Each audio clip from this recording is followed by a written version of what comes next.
The archaeological expedition to Kepler 442b had been routine until Mia's finger met the jagged edge of the ancient relic.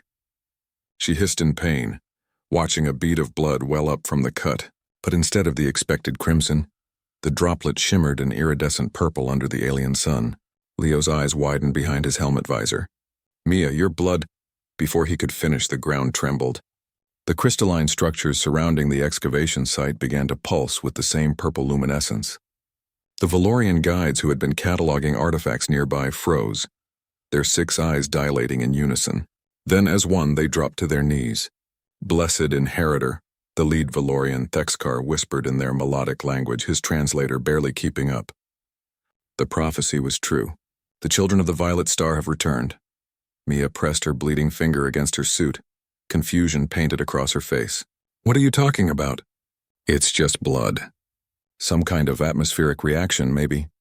"No reaction," Thexkar interrupted, his voice trembling with reverence. "The mark of the ancients. We have waited 40,000 cycles for this moment." Leo helped Mia to a seated position on a smooth stone, his mind racing through their mission briefing. Nothing had mentioned prophecies or violet stars. They were supposed to be studying pre-colonial ruins, not fulfilling ancient predictions. "Explain," Leo demanded, positioning himself protectively beside Mia. "What do you mean by ancients?" Thexkar rose slowly, his movements careful, as if afraid to offend. "The stories say that before the Great Scattering, before the stars themselves learned to die, there existed a race who seeded life across 1,000 worlds. They carried the blood of creation itself, purple as the heart of a neutron star, powerful as the void between galaxies."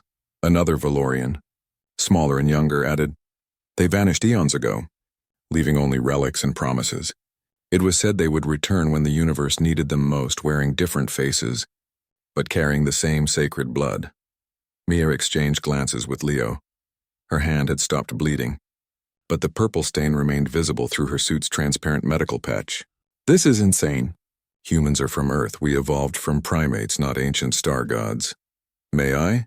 Thexkar gestured toward her hand. Reluctantly, Mia extended it. The Valorian produced a small device that hummed when brought near her blood.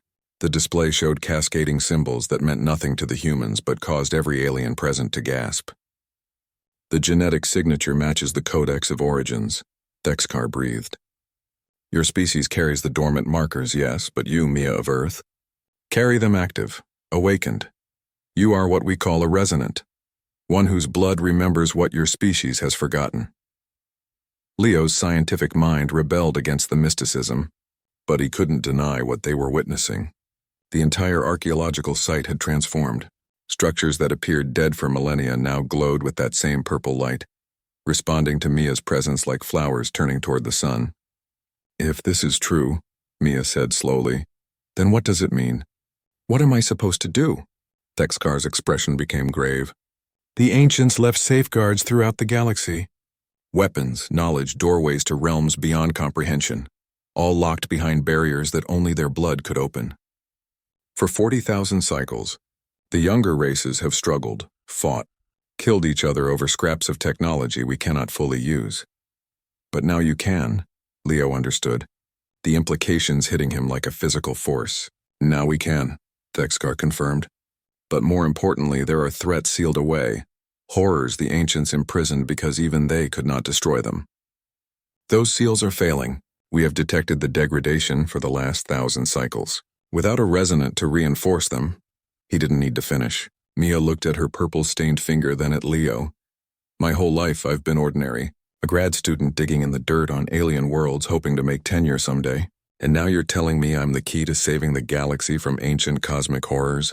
Not just you," Thexkar said gently. "Your blood awakening means others may carry dormant markers.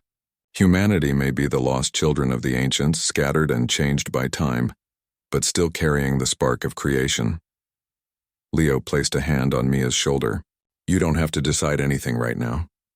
But Mia was already standing, staring at the glowing ruins with new understanding. Throughout human history there had been myths, stories of gods with strange powers, of bloodlines that carried magic, of chosen ones. What if those stories were genetic memories? What if humanity's tendency toward heroism, their refusal to quit even when outmatched, their insane drive to explore and survive. What if it was all inherited from these ancients? Actually, Leo, she said, a strange smile forming, I think I do. If there are sealed horrors out there, and if my blood can keep them locked away, then that's what I'll do. And if there are others like me among humanity, we'll find them. She turned to Thexkar. You said the ancients left weapons and knowledge. Can you teach me to use them? The Valorian's face split into what passed for a smile among his species. It would be our honor, blessed inheritor. The galaxy has been waiting for humanity to remember who they truly are. Today that wait ends. As the purple light spread from the ruins into the sky above, painting the alien sunset in shades of violet and indigo, Mia understood something fundamental. Humanity wasn't just another species stumbling through the cosmos. They were the inheritors of the universe's greatest mysteries, carrying divine blood through ordinary veins, and that terrified her far less than it probably should have.